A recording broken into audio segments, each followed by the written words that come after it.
Good evening, and thank you very much for joining us. Our extraordinary NHS has now succeeded in vaccinating more than 17.7 million people across the UK, and nearly a year after this pandemic began, this unparalleled national effort has decisively shifted the odds in our favour, so that we no longer have to rely simply on lockdowns and restricting our behaviour and putting our lives on hold. But with every day that goes by, this programme of vaccination is creating a shield around the entire population, which means that we're now travelling on a one-way road to freedom. And we can begin safely to restart our lives and do it with confidence.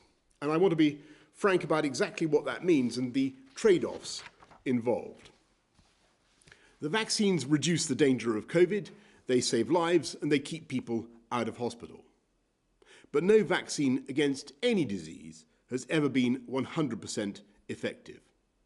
So whenever we ease the lockdown, whether it's today or in 6 or 9 months, we've got to be realistic and accept that there will be more infections, more hospitalizations, and therefore, sadly, more deaths, just as there are every year with flu.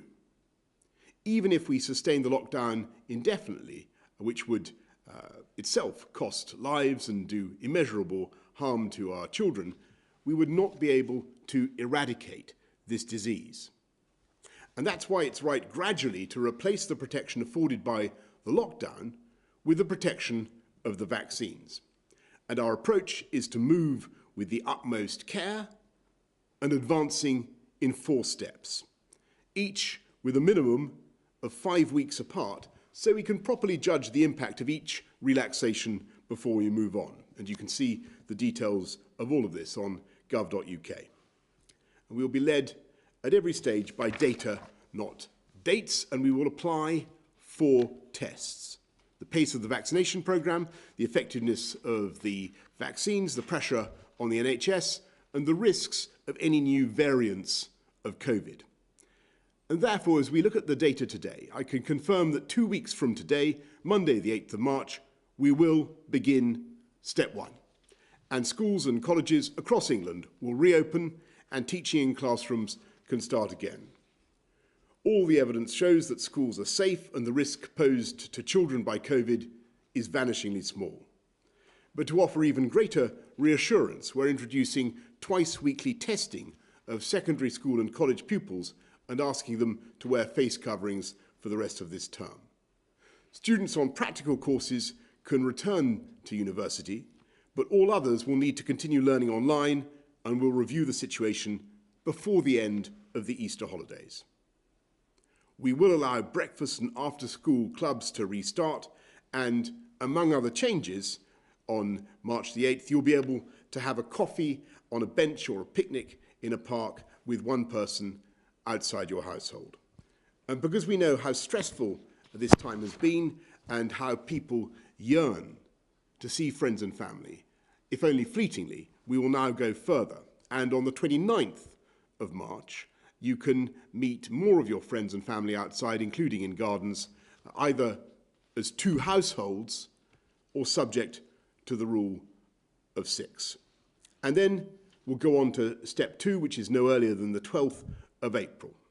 And this is a big moment because shops will return and reopen, hairdressers, nail salons will reopen, pubs and restaurants will all be able to serve customers outside, precisely because we know that outside the risk of transmission is lower.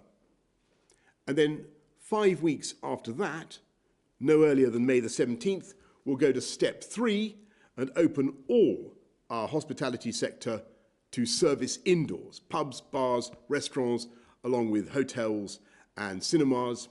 And subject to capacity limits, we will also open sports stadia, concert halls and theatres.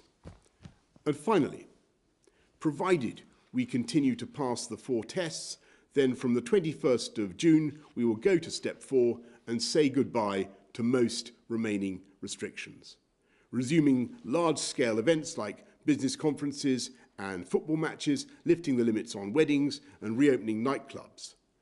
All of these steps will apply in England, and the government will continue to do whatever it takes to protect jobs and livelihoods across our whole United Kingdom for the duration of the pandemic. And I know there are some who would like to accelerate the timetable. And I know, of course, there are others who would like to be more cautious and stay in the slow lane. And I understand both points of view, and I sympathise, because levels of infection are still high, and we must strike a very careful balance and always accept that we've got to be humble in the face of nature. But also, we must accept that we cannot persist indefinitely with restrictions that have separated families and loved ones for too long, threatened the livelihoods of millions, kept pupils out of school. It's thanks to the rollout of these vaccinations, many of them pioneered in this country, that the balance of that judgment is now changing in our favour. And thanks to the vaccinations, that there is light ahead, leading us to a spring and a summer which I think will be seasons of hope, looking and feeling incomparably better for us all, and from which we will not go back. Thank you very much. I'm now going to ask Chris to do the slides. Thank you, Prime Minister. First slide, please. This slide, which is familiar, I think, to anyone who's watched these press conferences, shows the number of people testing positive for COVID-19 in the UK. And as you can see, there are essentially two things to take away from this. The first of which is that the number testing positive has fallen and is continuing to fall. But the second is that the rates are still very high at over 11,000 cases on a 7-day average rolling basis. Next slide, please. Similarly, when we look at number of people in hospital with COVID in the UK, again, you can see there is a significant fall that is continuing, but the rates are still high, and they're only slightly below the height of the first peak we had last year. So definitely things are heading in the right way, but remain at a high level. Next slide, please. And then if we look at the number of people who have sadly died with following a positive test result for COVID-19, these are also falling, and the most recent 7-day average is 480 deaths a day. So still high, but falling steadily at this point in time. Next slide, please. Now, all of the things we've seen so far largely are done, or probably almost entirely are done, due to the activities of the general public in the UK and all 4 nations of the UK staying at home and following the lockdown guidelines.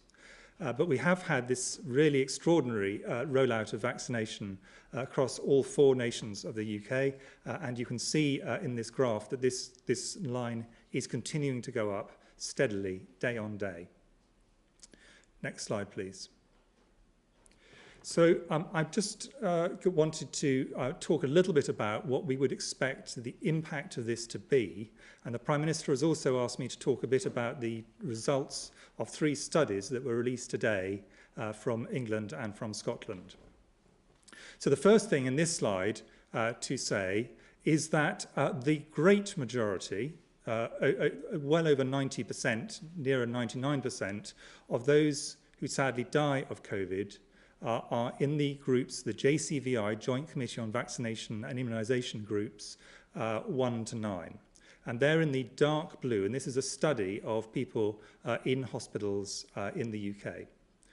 And the largest group of those, 86%, are people who are in groups 1 to 4. These are people who are over the age of 70, and at this stage we have vaccinated the great majority of people in those groups, including in care and nursing homes, who wish to be vaccinated, a very, very high proportion. So we anticipate that if the vaccines are effective, we would anticipate the death rate will now start to fall, not just because of people staying home and obeying the lockdown guidance and instructions, which people are to an extraordinary degree, but also because of the effects of vaccination, because people have now had these vaccines. We're now on the middle bar, which is people in groups ages 50 to 69, already going very rapidly through those over the age of 65, and people who have significant health problems who are under 65, but who we want to accelerate the period by which they're vaccinated. So they too are being vaccinated early on. So this will lead to a significant further reduction in the risks of people dying. And this also includes a significant number of people who are then hospitalized, who are not in the first 4 groups. But there are people who get severe disease and are hospitalized under the age of 50. And it's important to understand that we must not leave them behind in vaccination because that there are still severe cases in people who otherwise have no other health problems, as well as people who've got predictable health problems in hospitals across the UK under the age of 50. Next slide, please. So my final slide is just to make that point in a different way. And these are data looking at the proportion of people admitted to hospital with COVID-19 by age here in England. And what you can see is people over the age of 65, the great majority of whom have now been vaccinated, make up 58% of those people. But people under 65 make up a very substantial 42%. So there's a lot of people who would, if they got COVID, might go on to develop severe disease and go into hospital, still unvaccinated. And we have quite a way to go in all 4 nations of the UK, but making very fast progress. Now, how effective are these vaccines? And that's a question which we said we think they're effective. Trials are very good to date. What was released today, both in England and in Scotland, were 3 studies which tried to address this problem. And this is what the Prime Minister asked me to try to lay out. The first of them is a study done, called the Siren study, that was done in people who are healthcare workers, so young adults under the age of 65.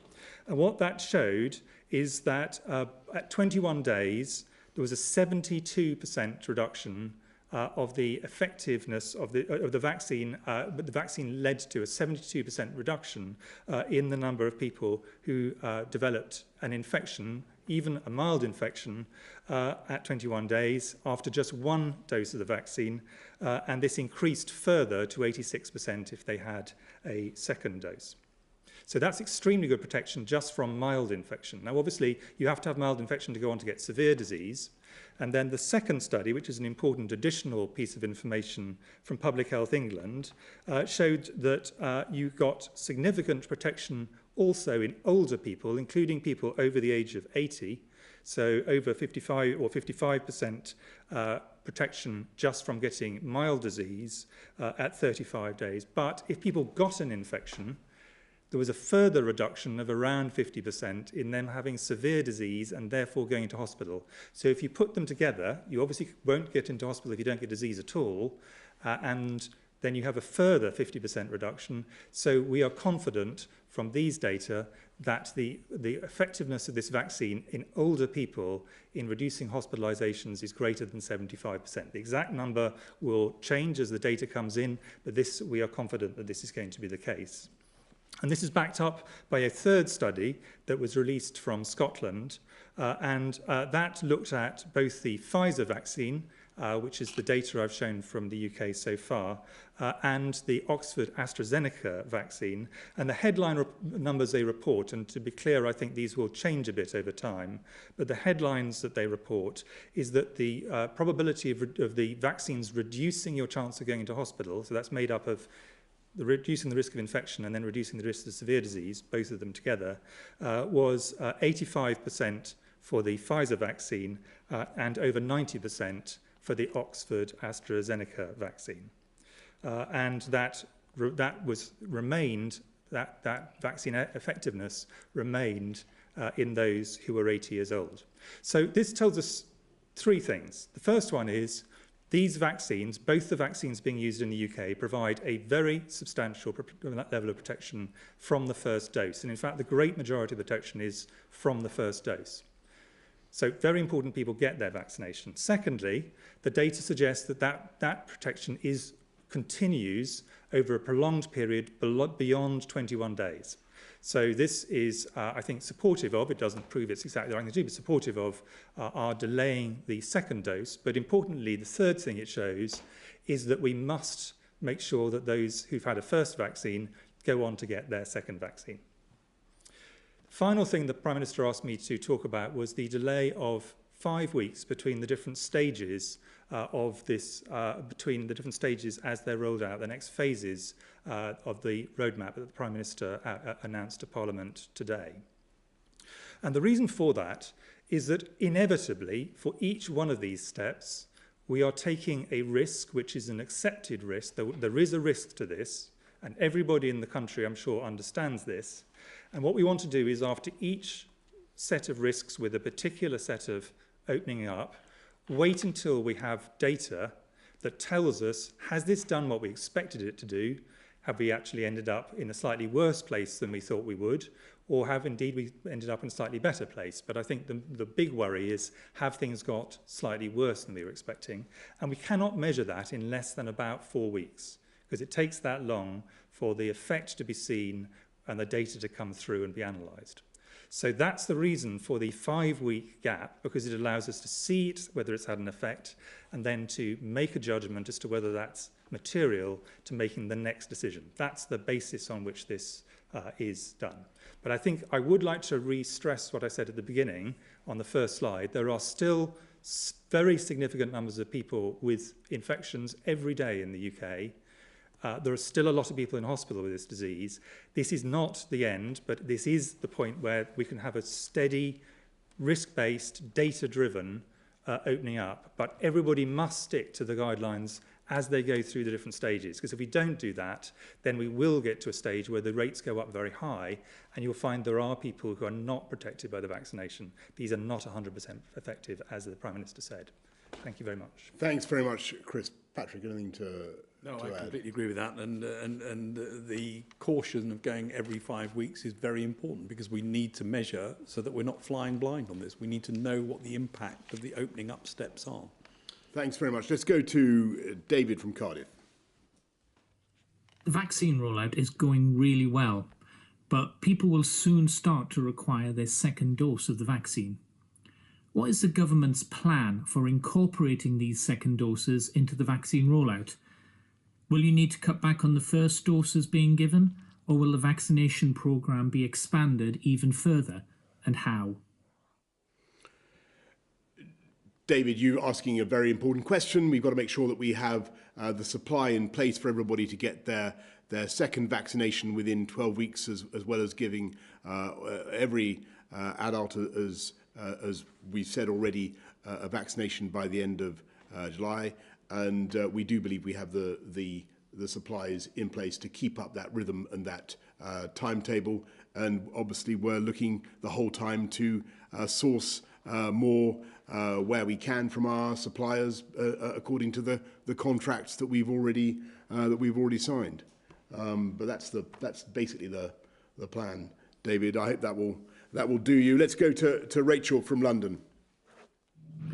The WHO has called on countries to ensure an equitable vaccine rollout. This is not only the fair thing to do, it's also safer, so we ensure we give the virus less opportunities to evolve and fewer strains develop. Will the UK commit to ensuring a fair and equitable vaccine rollout and distribution once, for instance, our top 9 priority groups have been vaccinated?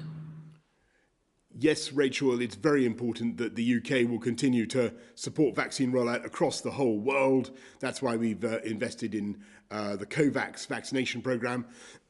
Forgive me, we're one of the biggest donors in the world to COVAX. And as you rightly say, there's no point in having a vaccination programme that is simply confined to one country. It's a global pandemic. We need a global vaccination programme. Anything to add, Chris or Patrick? Thank you very much. Let's go to Laura Koonsberg of the BBC. Thank you very much, Prime Minister. There has been progress today, but there will be some rules in place for another 4 months. When do you really hope to be able to say to the public, it's over? And Professor Whitty or Sir Patrick Vallance, it's been acknowledged very openly today by the government that more deaths will come as a result of lifting restrictions. And I know you won't want to put specific numbers on that, but can you warn the public what kind of numbers they should be prepared for? Because even one of the optimistic suggestions is around 30,000 more deaths as a result of lifting the rules. And while the vaccine program's been remarkable, government documents today suggest 66% of people will be covered, only about 2/3 of the population. If there's full uptake, what do you actually expect the uptake to be? Laura, this isn't the end today, but it's very clearly a roadmap that takes us to the end and takes us on a one-way journey. We very much hope, if we can stick to it, if the data continues to support the decisions we take at the pace that we want to take them. So you ask when. Well, you've got the key dates: April the 12th, May the 17th, then June the 21st for everything, and to be open again, and for things that we couldn't do last year, like nightclubs and all the rest of it, theatres, to be back up and running again. But we will be guided by the data and by the progress that we make, and that's why it is important also to be cautious and to recognise that it's by, I think people would rather see a certainty about these dates, as much certainty as we can give, than haste, and that's the trade-off, obviously, that we've got to make.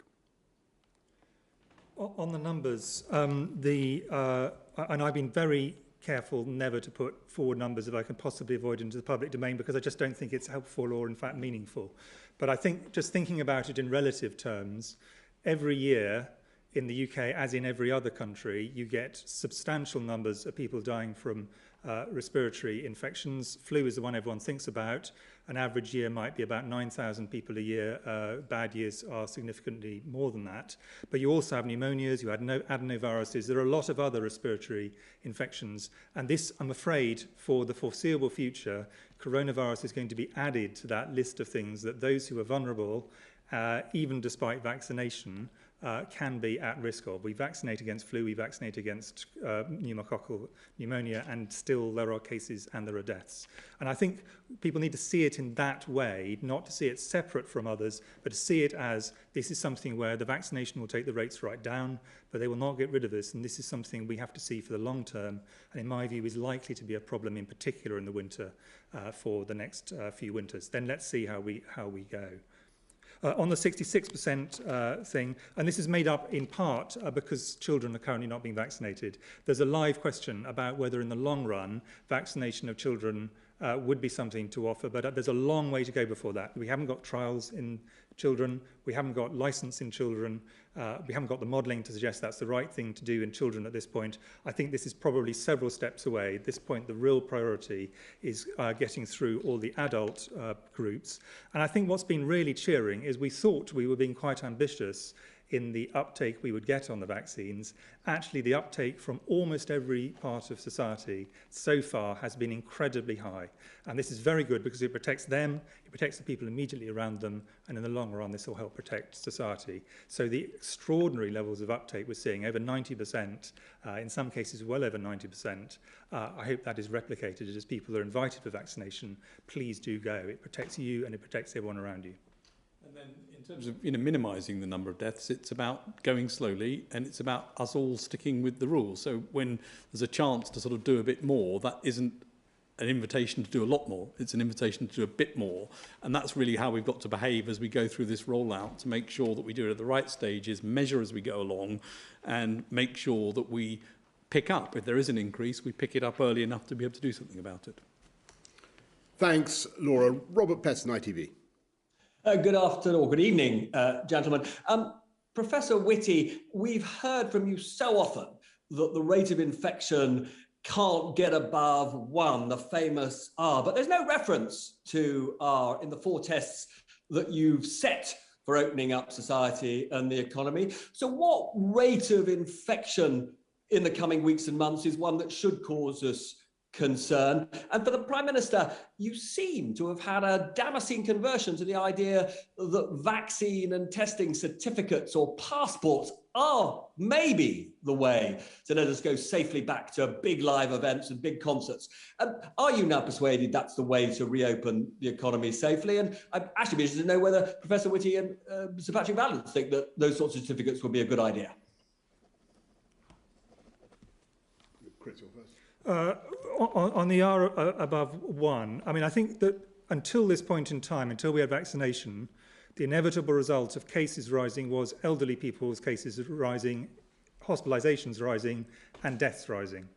The advantage of a vaccination is it allows us to break that absolute inexorability that there was up to this point in time, and above all to protect those who are most vulnerable from hospitalisation and death. So that is absolutely critical.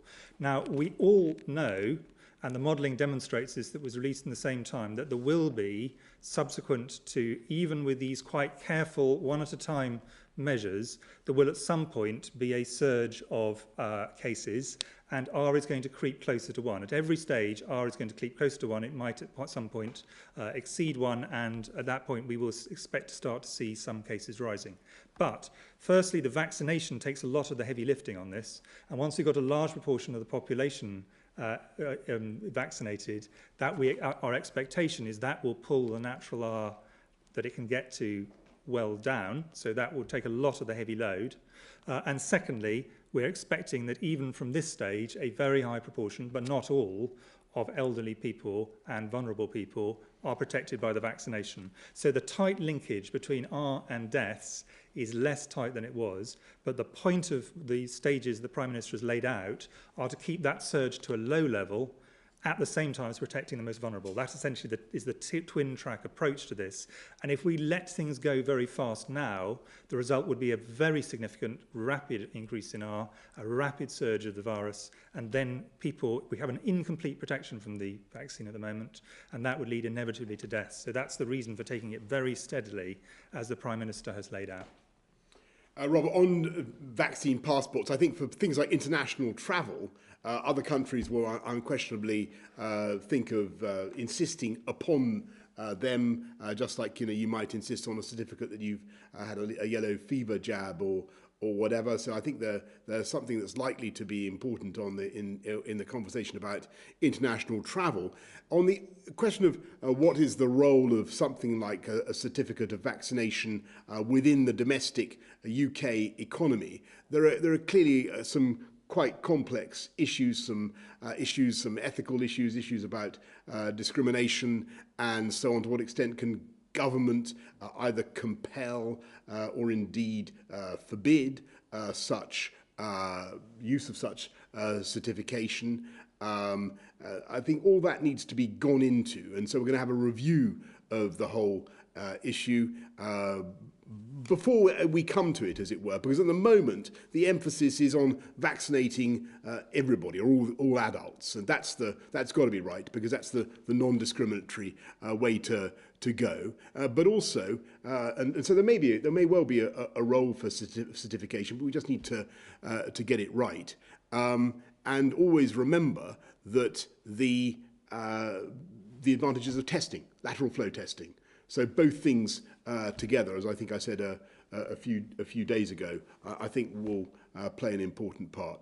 But we'll be in the course of the coming steps, we'll be setting out more, as I told the House earlier on issues like air travel, on mass events, on big events, on social distancing, and on certification. Four reviews that we'll be doing.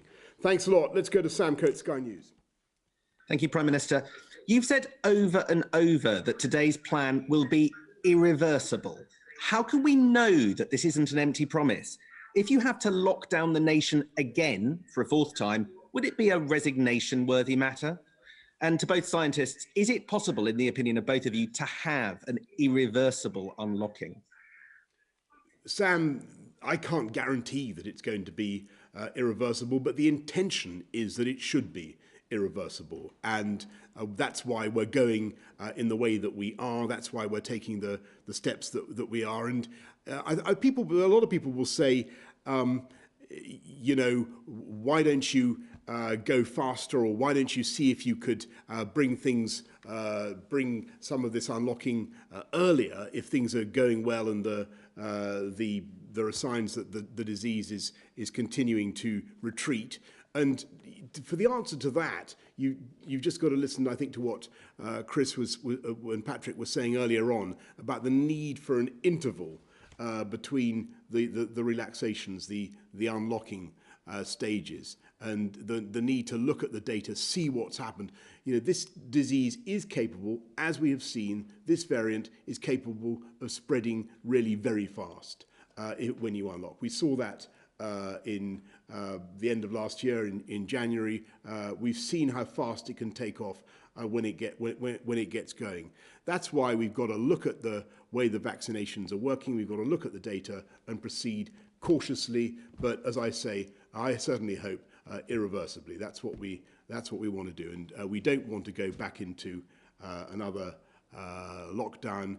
We want security to deliver as much security and certainty as we can to the public and to business and to everybody. That's why we think it's a reasonable timetable. And the miracle of the vaccines is extraordinary, if you think about it. We went from having no vaccine for human coronavirus disease at all, ever, to having very effective vaccines in a period of a year. That has never been done before for any other disease. Those vaccines, as we now know from the real-world data coming out in the UK and also from Israel, are very effective in practice. That provides an extraordinary bedrock of success from which to think about moving to a normality as a result of that. And the way to do that is to go cautiously as you release, have enough time between measures so you can assess what's going on, and take new measures to release when you're safe to do so, not beforehand. That's the path to try and get a gradual approach back towards normality based on that bedrock of vaccine effectiveness. Thanks very much, Sam. Jason Groves, Daily Mail. Thanks. Professor Whitty, it was reported at the weekend that you were unhappy about the Big Bang approach to reopening schools. Can you reassure parents and the wider community that it is safe? And Prime Minister, we've got cases down by 80%. We've got the cavalry here in your words, but you're still very cautious. That sort of buccaneering Boris who won the election, he wouldn't be waiting 4 months to let people hug their grandchildren again. What's happened to you? Have you become a gloomster? Why don't you go first, Chris, on that one? So I'd like to be reasonably unambiguous on the schools point. I was rather surprised to read what I read in one newspaper and then reported in others, since I'd categorically denied it to the journalists involved, but that they still printed it, so fine. So now let me now say very clearly why that is the case. First thing is, it is absolutely universally accepted that there are huge advantages for children to be at school from a health point of view, mental and physical, as well as from an educational and from a life course point of view. Those are overwhelming and they are not in any dispute. Everyone accepts that. And if you keep children out of school, every single one of the children you keep out of school is disadvantaged. This was a point that was made by all the chief medical officers and deputy chief medical officers together as a single document, because we wanted all to say how strongly we felt this is the case, and I'm sure all educational professionals would agree. The second point we made at that time, which is still the case, is the risk to children is incredibly low from going to school and indeed from catching COVID. COVID, one of the few good things about COVID is the risk to children, whilst not zero, nothing in COVID, the risks are zero, the risks are so much smaller than they are for adults and others. And therefore, we are confident that school, given the huge benefits of school, the very small residual risk is strongly in favour from the child's point of view.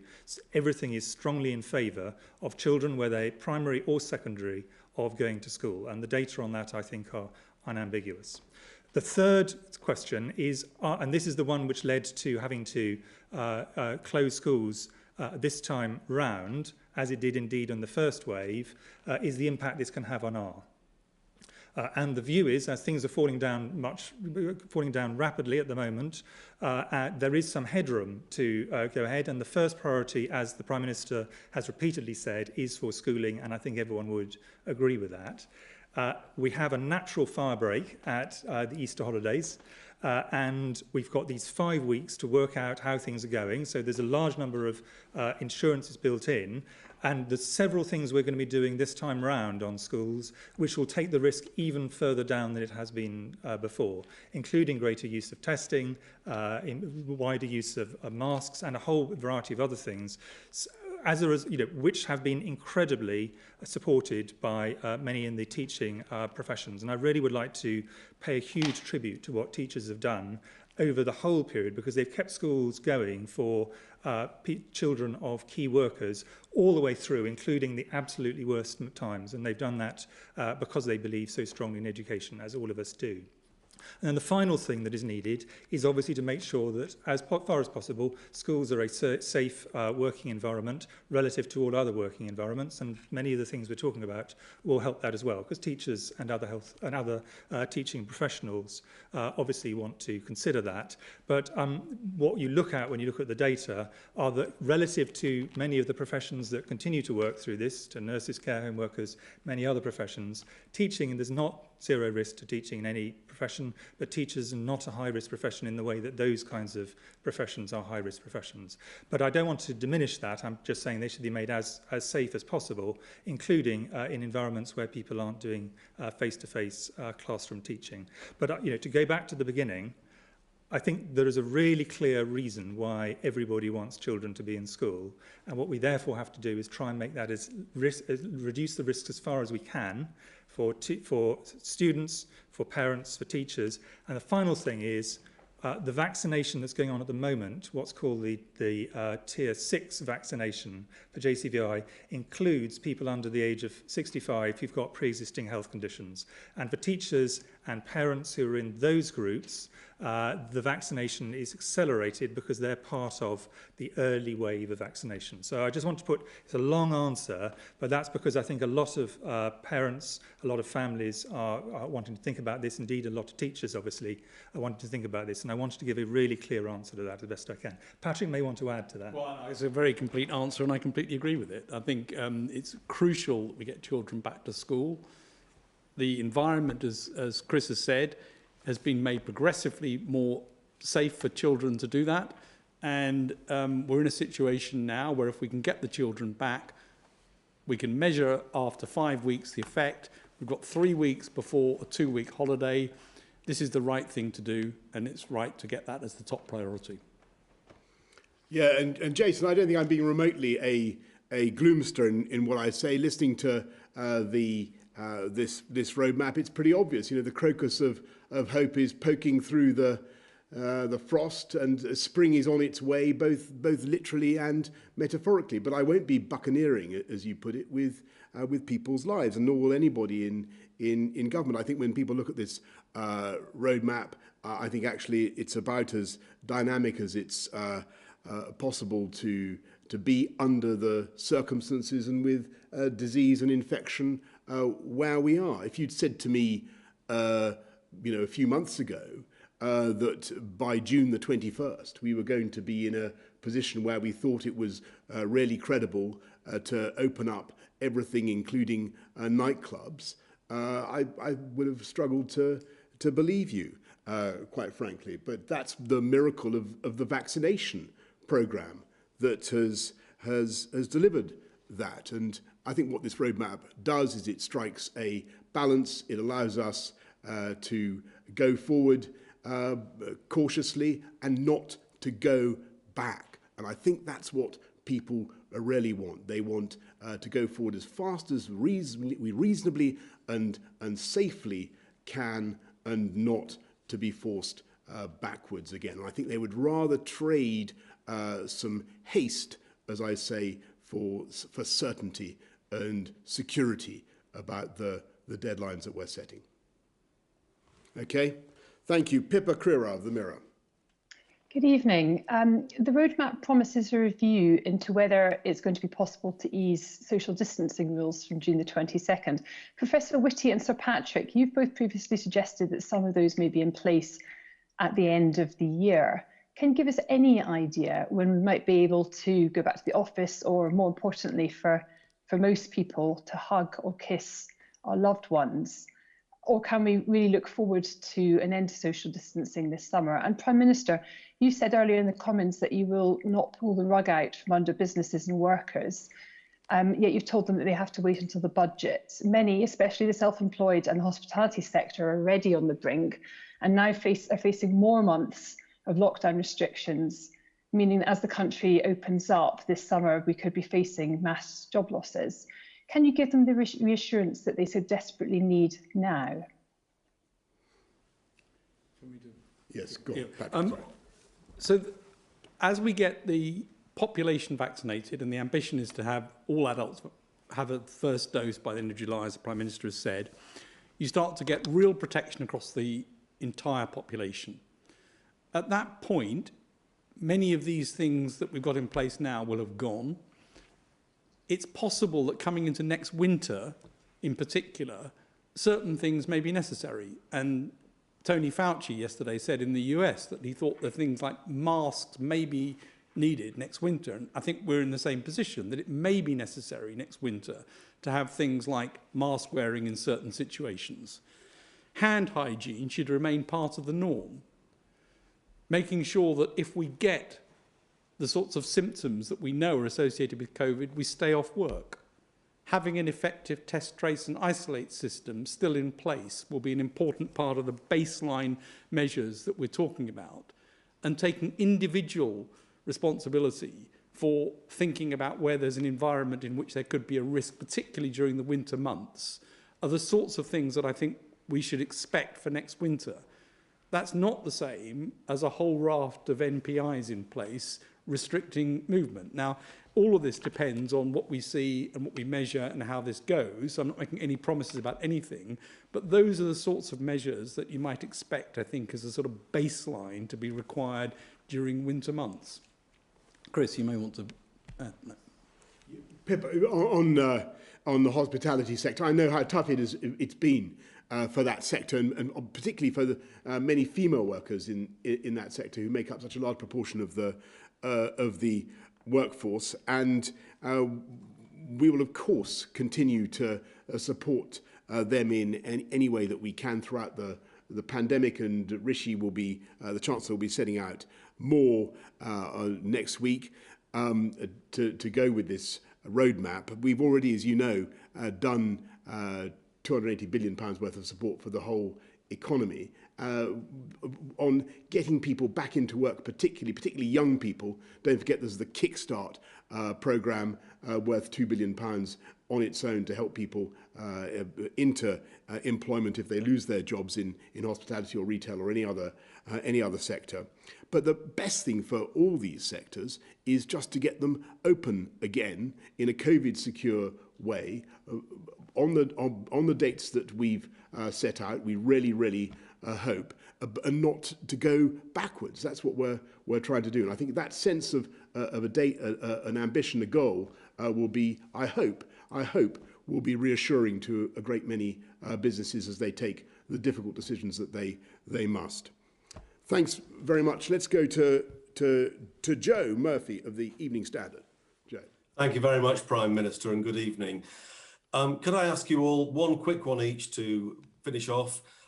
Sir Patrick, what's the science underlying the new requirement for secondary school pupils to wear masks for a few weeks? What's the data that you want to see that'll mean they can take them off again? Professor Whitty, you spoke about the fantastic uptake of the vaccine, but is it or is it not the case that we are seeing evidence that in some NHS and care home settings, people are declining the vaccine in surprising numbers? Could you ever see it being a condition of employment to have a vaccination in a care setting or an NHS setting? And Prime Minister, can I ask you about the future of our great city centres, places like London, Manchester and Birmingham, with work from home extending to midsummer? Is there a risk of them being hollowed out in the centre with office workers choosing to stay at home for longer, meaning fewer shoppers, fewer leisure spenders? Is there a division perhaps? Some people say to you, well, accept this as inevitable and maybe turn some of those office blocks into housing. Other people say what we need is a Marshall Plan for the city centres around the country to recover them and save the businesses that are staring disaster in the face right now. Go on. In schools, ventilation is going to be important as children go back. Good ventilation. Mask will add to the protection, and hand washing and good hand hygiene adds to the protection. So mask wearing during this period when schools are back, secondary schools are talking about here in terms of the mask wearing, and then we'll measure effects of schools going back at the 5-week time period, probably at 4 weeks we'll have the effects, and we'll be able to see whether things have come back under control in terms of schools being back and no expansion of the epidemic in a way that would mean that we can't go ahead with the next set of steps. And at that point, I think we can see what the consequences of the various actions are and whether mask wearing continues and for how long it needs to continue as it is in the adult population. And it's really only for those children who are able to do so in secondary school. On NHS and care home workers, I mean, I think what people want to understand is the disease a serious disease? I think everyone who works in care homes or nursing or in the NHS fully understands that.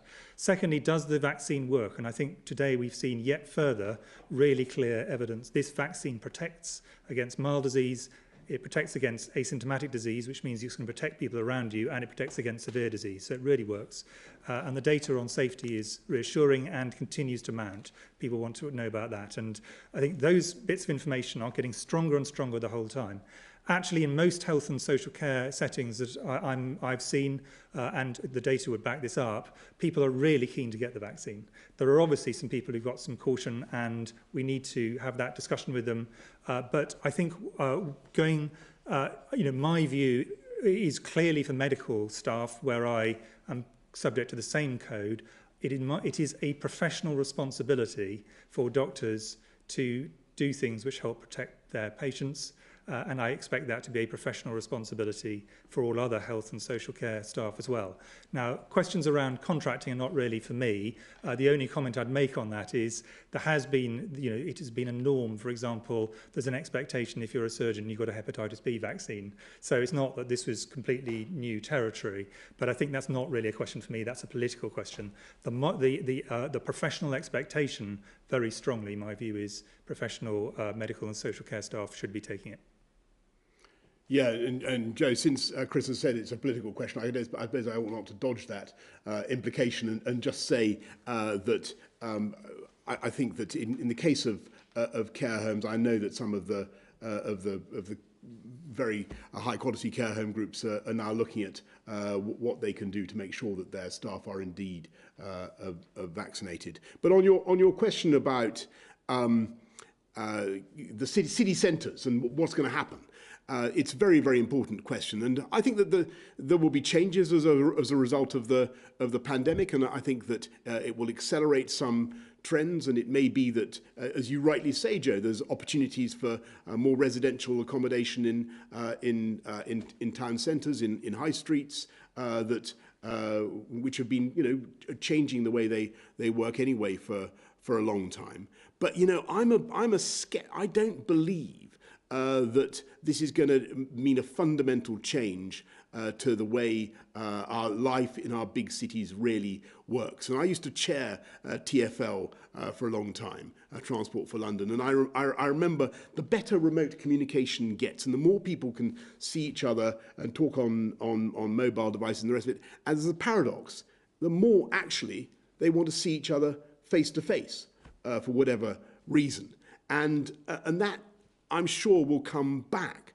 And I think that London, our great cities, will be full of buzz and life and excitement again, provided people have confidence about coming back into those city centres. It's going to be, and then you'll get all the agglomeration effects that make London such an amazing place and make our cities so amazing. But it's all going to be about confidence, and that confidence is going to come from the continuing success of the vaccination program and people's sense that the disease is finally being managed in a way that they understand, that it's being controlled, and as Chris and Patrick have said, that it's become something like flu that we have to manage and to organise and to live with, and that's it. And then I think you'll see life really coming back to normal again. So I'm a sceptic about when people say that this is going to lead to a massive change in urban life.